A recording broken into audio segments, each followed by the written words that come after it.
Сіздермен 4-ші сынып білім алушы білімгерлер. Бүгінгі әдебиеттік оқу пәнінен ғарышкерлермен сұхбат тақырыбын өтеміз.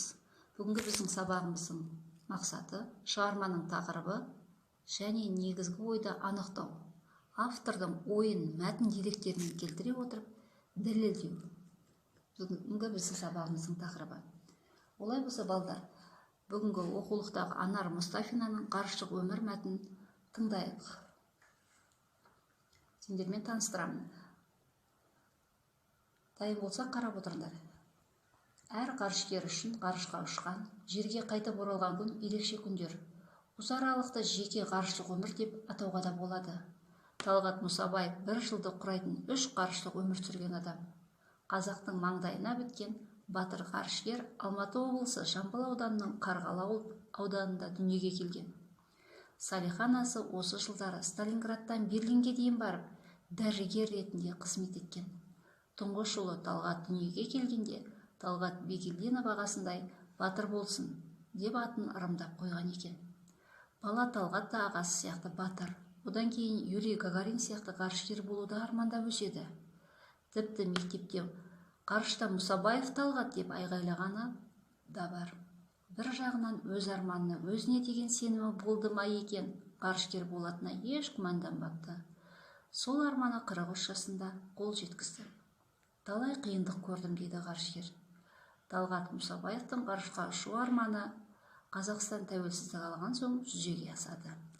Талғат Мұсабаев қазақтың 2-ші, ал әлемнің 309-ші ғарышкері. Балалар, оқулықта енді сендерге ары қарай жалғастырылып тұр. Талғат Мұсабаевтың бір күндік ғарышта болған қызықты оқиғаларын өздерің қызыға отырып оқисыңдар. Олай болса, ары қарай тапсырмамыз. Ғарышкерлер туралы біз білеміз, балдар. Ең алғаш ғарышқа ұшқан Талғат Мұсабаевтың алдында ұшып кеткен Тоқтар Әубәкіров ағамыз. Тоқтар Әубәкіров ғарышта 7 күн, 3 сағат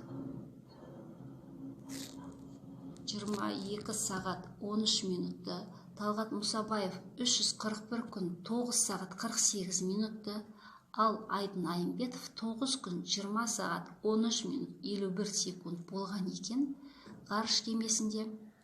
Соның ішінде Тоқтар Әубәкіров әлемнің 256-шы ғарышкері болса, Талғат Мұсабаев 309-шы ғарышкер екен. Айдын Айымбетов әлемнің 545-ші ғарышкері. Мінекей, балдар, сендер нақты деректерді түртіп отырсыңдар, оны дәптерлеріңе өздерің жазып аласыңдар. Енді бүгінгі біздің ары қарайғы сабағымыз сұрақ-жауап әдісі бойынша ғарышкер Талғат пен Тоқтардың балалық шақтағы армандары қандай болды? Екінші, Талғат Мұсабаевтың ерлігін сипаттайтын үзіндіні тауып оқимыз мәтіннен. Енді сендерге жаңа айтып кеттім, мәтіннің ары қарай жалғасы бар деп, бір күндік аспан әлемінде болған бір күндік қызықты оқиғалары, қорқыныш сәттері туралы. Сол жерде 3-ші сұрақты мен сендерге ғарышкер Талғаттың ұшу кезіндегі бақытты сәтін тауып оқы деп отырмын.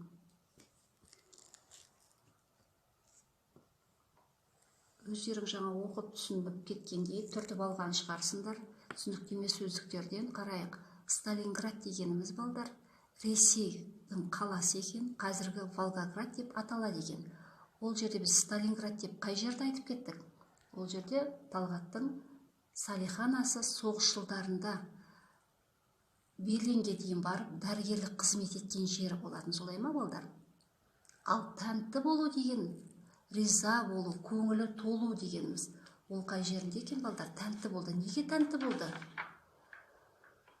Ғарышкер жаңағы өзіміздің Қазақстанның үстінен ұшып бара жатқан кезде мынау біздің Балқаш көлінің көрінісін көріп, ғарыштан көріп, тәнті болған жерін, риза болған жерін келтіреді екен, тәнті болу дегеніміз, балдар. Ал әріптестер дегеніміз, білеміз, бірге жұмыс істейтін мамандығы бір адамдар. Демек, бұл жерде Талғаттың әріптестері кім екен? Тоқтар Әубәкіров және Айдын Айымбетов. Бірге ғарышқа ұшқаннан кейін оларды әріптестер деп айтады екенбіз, балдар. Қорытындылай келе, мәтіннің ерекше әсер еткен бөлігін оқып беріп, ойыңды түсіндір. Кері байланыс әдісі. Балалар, бүгінгі біз сабақтан не білдім? Тоқтар туралы, Талғат туралы, Айдын Айымбетов туралы не білдік? Соны жазамыз. Және не білгім келеді? Және өздерінің алға қойған мақсаттарың бар, не білгілерің келетін туралы. Соны жазасыңдар. Бүгінгі күнге тілегім. Қандай тілек тілейсіңдер бүгінгі? Сабақ қалай болды деп ойлайсыңдар? Тілек тілеңдер. Үй жұмысы. Талғат Мұсабаев сияқты туған жердің үстінен ұшып өтіп бара жатсаң, не істейсің? Эссе жазамыз, балдар. Бүгінгі сабағымыздың дискрипторы ғарышкерлер туралы оқушылар біледі. Және оқушылар шығармашылық жұмысты өз бетінше орындай алады. Сабақ аяқталды. Зейін қойып тыңдағандарыңызға, назарларыңызға рахмет.